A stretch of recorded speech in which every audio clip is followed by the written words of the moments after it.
Good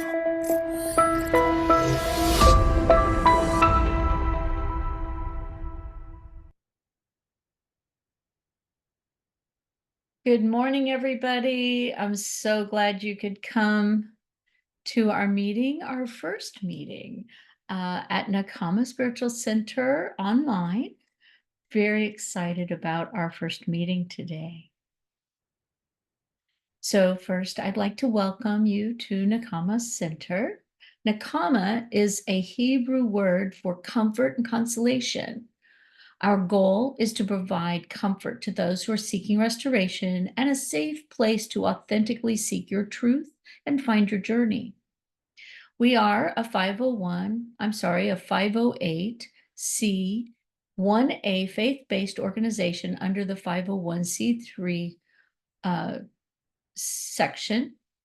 Our faith is in ourselves, our community, and plant-based sacraments that stem from prehistorical use by our ancestors and our personal experiences of our modern members. Plant-based sacraments are one of the greatest creations that nature offers, raising our awareness to the divine so that we can access a direct connection to the source of life. It is our sincere belief that with community and the consumption of our sacred medicines, it is our way of communication and communion which brings us closer to what is commonly called God. We understand this concept is pure consciousness, which permeates all beings. This pure consciousness is, we believe, the ineffable, unspeakable, explainable source of creation and the origin of health and all well-being.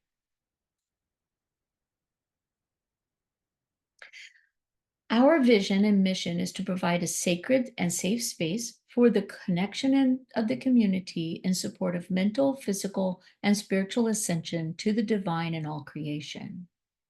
We believe that all life needs comfort and connectivity to achieve restoration. By having a sacred and safe place, people can fashion their own spiritual journey. Nechama Center is that safe and private setting that provides guidance and integration for those seeking spiritual restoration. We are bringing people together for healing and connection to divine revelation through community and communication with sacred medicines. We ask that you please mute your mics, and our service will be about 30 minutes. We will be recording this portion and posting it on YouTube for community viewing. We will begin with a short meditation, followed by 2 readings to facilitate our journal prompt and the discussion following the service. Prior to the 60 to 90-minute discussion after service, we will invite one of our community leaders to share announcements. Today it will be me, updates, and answer any questions that have come up. We invite you to find a very comfortable place to settle in and be present as we begin our service.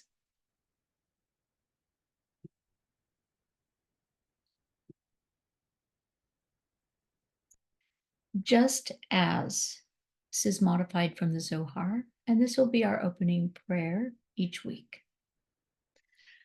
Just as the colors of the rainbow unite to make one light, God far above and God deep within, the divine and the Shekinah unite in community. Transcendence unites with immanence. One and one become one. We join together in community, together reflecting the divine's splendor. We are the colors of the rainbow uniting to make one light. The glorious holy throne is here where we meet, ready for the divine to rest upon us.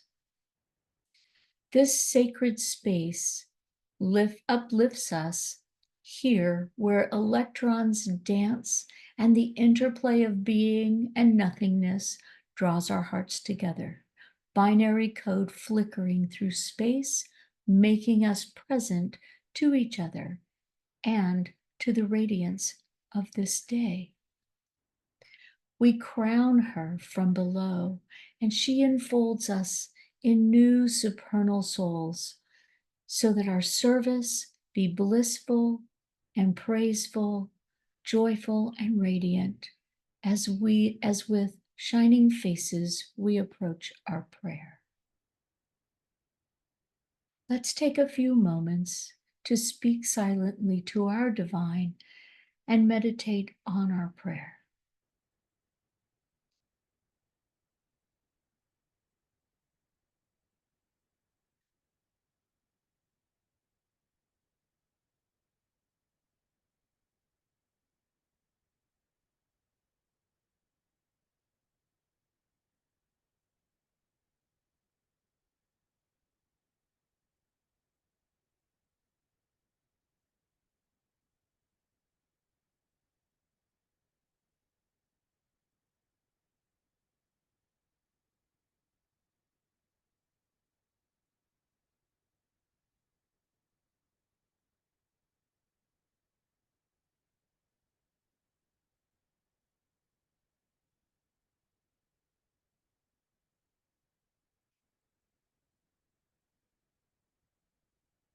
While still in this mindfulness centered state, I invite us all to place our hands on our hearts as we take a few moments to send loving intention to our ancestors and the divine for healing through community, sacrament, spiritual awakening, and to all who cultivate or consume the sacred plants.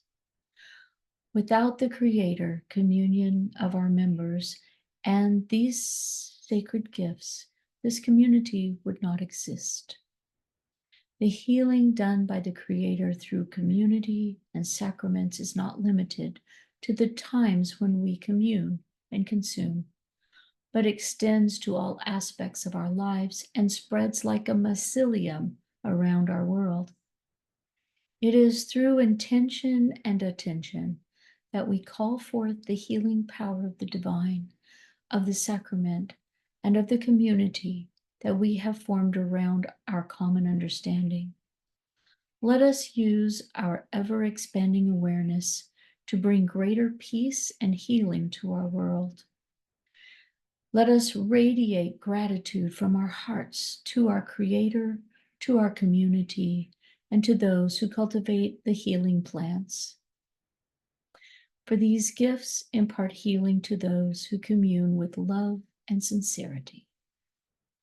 As we become aware of the oneness of life and knowing that we live in all things and that all things live in us, let us apply this understanding to all of our relationships and aid us in our journey as members of the human family.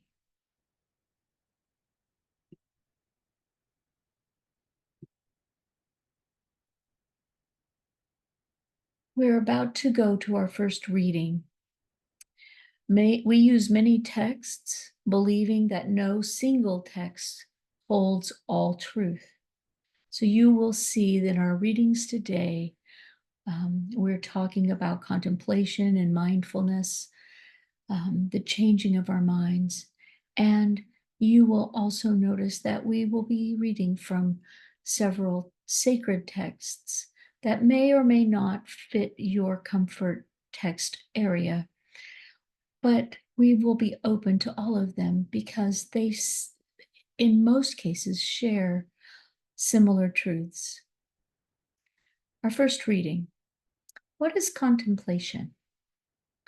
Only a contemplative mind can usher in the new consciousness essential for awakening a more loving, just, and sustainable world. Deepening our awareness. Contemplation involves fully being present in heart, mind, and body, in a manner that allows us to respond creatively and work towards what could be.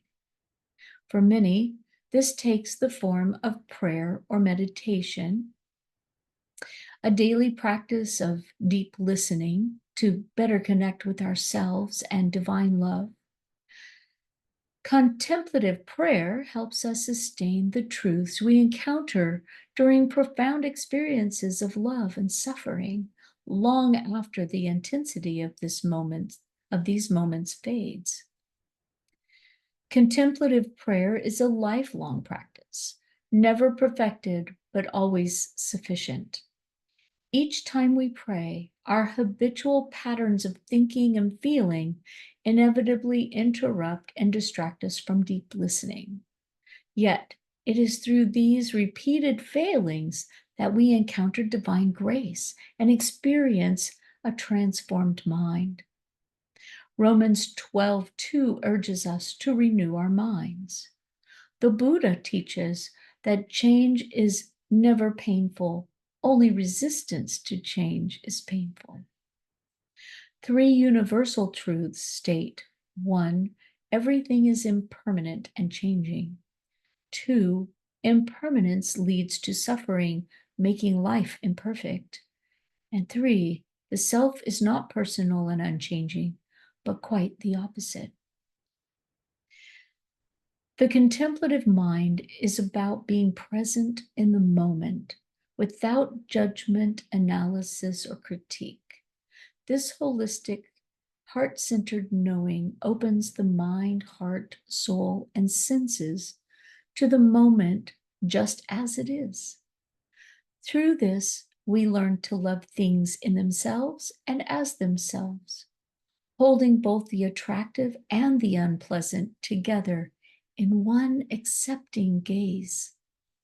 In short, contemplation is about entering a deeper silence and letting go of our habitual thoughts, sensations, and feelings to connect to a truth greater than ourselves. Some examples of contemplative practices include drumming circles, walking meditation, ecstatic dance, chanting, centering prayer, lectio divina, welcoming prayer, Yahuwah prayer, pranayama, loving kindness meditation, yoga, or sound bath meditation. As you can see, there are many. By engaging in these practices, we invite the divine to transform us, helping us respond to life with greater love and understanding.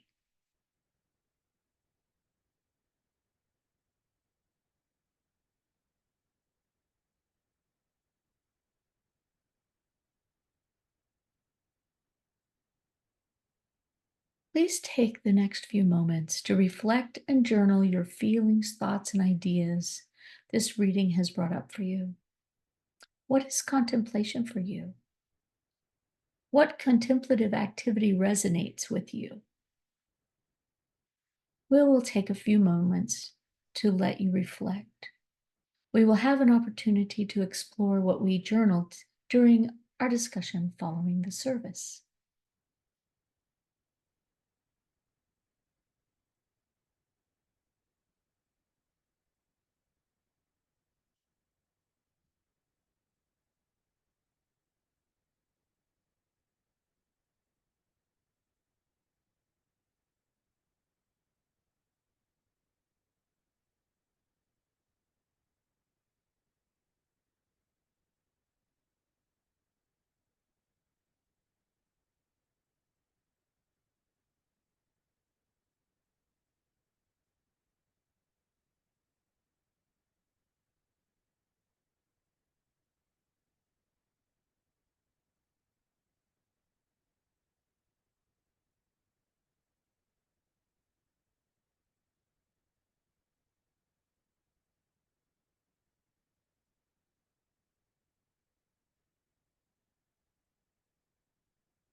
Please wrap up your thoughts as we move into the next reading.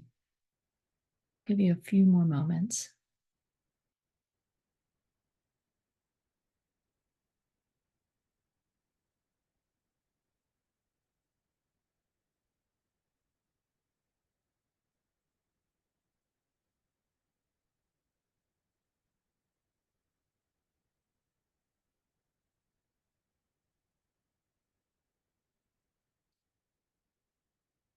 Our second reading is also about renewing your mind. And it's actually readings from several holy scriptures or holy books. Here are a few quotes from various sacred texts that imply the concept of renewing the mind. In Christianity, Romans tells us, do not conform to the pattern of this world, but be transformed by the renewing of your mind. Then you will be able to test and approve what God's will is, his good, pleasing, and perfect will. Islam tells us in the Quran, indeed, Allah will not change the condition of a people until they change what is in themselves. This implies that internal transformation and renewal are necessary for external change. In Hinduism, the Bhagavad Gita tells us one must elevate, not degrade oneself by one's own mind. The mind is the friend of the conditioned soul. It is also his enemy. This emphasizes the importance of managing and renewing one's own mind. In Buddhism, the Dhammapada tells us mind precedes all mental states. Mind is their chief. They are all mind wrought. If with an impure mind a person speaks or acts, suffering follows him, like the wheel that follows the foot of the ox. Mind precedes all mental states. Mind is their chief. They are all mind wrought. If with a pure mind a person speaks or acts, happiness follows him, like his never departing shadow. In Judaism, the Tanakh tells us in Ezekiel, I will give you a new heart and put a new spirit in you. I will remove from you your heart of stone and give you a heart of flesh. This implies a renewal of the inner self, including the mind. These quotes from different traditions emphasize the importance of mental and spiritual renewal. Upon reflection, please use the next few minutes to reflect your journal and journal your feelings, thoughts, and ideas. What does renewing the mind mean for you? Again, we will have the opportunity to explore what we journaled during our discussion following the service.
All right, please wrap up your thoughts. We'll take another 30 seconds to finish your thoughts and move into the next portion of our service.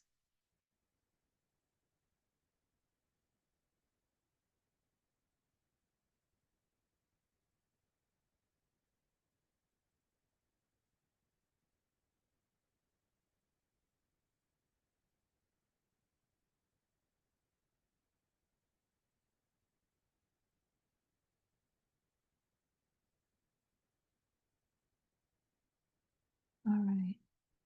So for our announcements today, I wanted to talk about the fact that we will be having these meetings every Sunday at 10:30. Um, the main service will be 30 minutes as it was today, and the next after that we'll have our discussion time that will not be recorded. These meetings, the recorded portions, will be available up in YouTube, so you'll be able to look at them um, in YouTube as we record the first part. I also wanted to tell you that Huntsville Psychedelic Society has an upcoming 1-year anniversary potluck. They're scheduled uh, this Wednesday. It will be held at Alabama Holistic Health in Huntsville. I think it starts at 4:30. If I'm wrong, I'll post a note on the Facebook page. And finally, we're still looking for pallets and people willing to come and help build a foundation for our tent. We do have a group who is wanting to rent the 10 by 30 tent space for a private retreat. And so we would like to take advantage of that to help offset some of the costs that we've incurred thus far building our space. Any other announcements? No. All right. I want to mention quickly about membership. We currently do not have a membership program in place, but we are going to create a paid membership. Um, and if you are interested in joining that our community, you may begin onboarding by visiting our website. And like the mycelia network that we seek to emulate, Nechama relies on the support and resources of our community while giving back health and wholeness to the same. We seek to create a network community that contributes to the healing of humanity. Your support is incredibly valuable as we grow. Becoming a member gives you access to our private official member chat server via school, our network of sacrament cultivators, sacrament services facilitated by friends and family, community offerings, spiritual counseling, and discounts to retreats, as well as much more. So we encourage you to watch as we endeavor creating this membership. I wanted to share the progress. We currently have our parking area done and road access, as well as the pond has been dug. It does have water in it, and we hit an underground water access, so the water is filling the pond as we speak, and we're looking forward to continuing the work on the property to make a retreat center for our retreats. In closing, we'd like to come before the divine one last time and seek the divine for ourselves. Our divine, we come before you broken and in need of healing. You are our true guide and creator. Act benevolent toward us for the sake of your holy nature. Renew our mind. Provide for us a good week. Remove from us all harsh decrees, annul the intentions of our enemies, foil the plans of our foes, wipe out every oppressor and adversary from against us, close the mouths of our accusers. Remove pestilence, sword, famine, captivity, and destruction from us. Withhold any plague that pursues us. Pardon and forgive all our injustices. Blot out and remove our indiscretions from before your eyes. Erase all the records of our indebtedness. Bring us to you in wholeheartedness and sincerity. Send a complete healing to the sick. Shred the evil decreed against us and remember us with favor. We've come together with intentions of service to the land and all of its inhabitants. It is our heart in our hearts to go forth into the world with the collective consciousness. We encourage you to stay for continued fellowship and conversation around our readings today. And for those unable to stay, we thank you for being with us and wish you a great week ahead. As we further our conversation, please remember that all perspectives are welcome as we search for the spiritual truth that unites us all. Please remember that we are not a medical or therapeutic organization. Statements made by the moderator or members of Nechama are their own. We are here discovering and exploring along with you. May peace be with you. Thank you for joining us this week and join us again next week.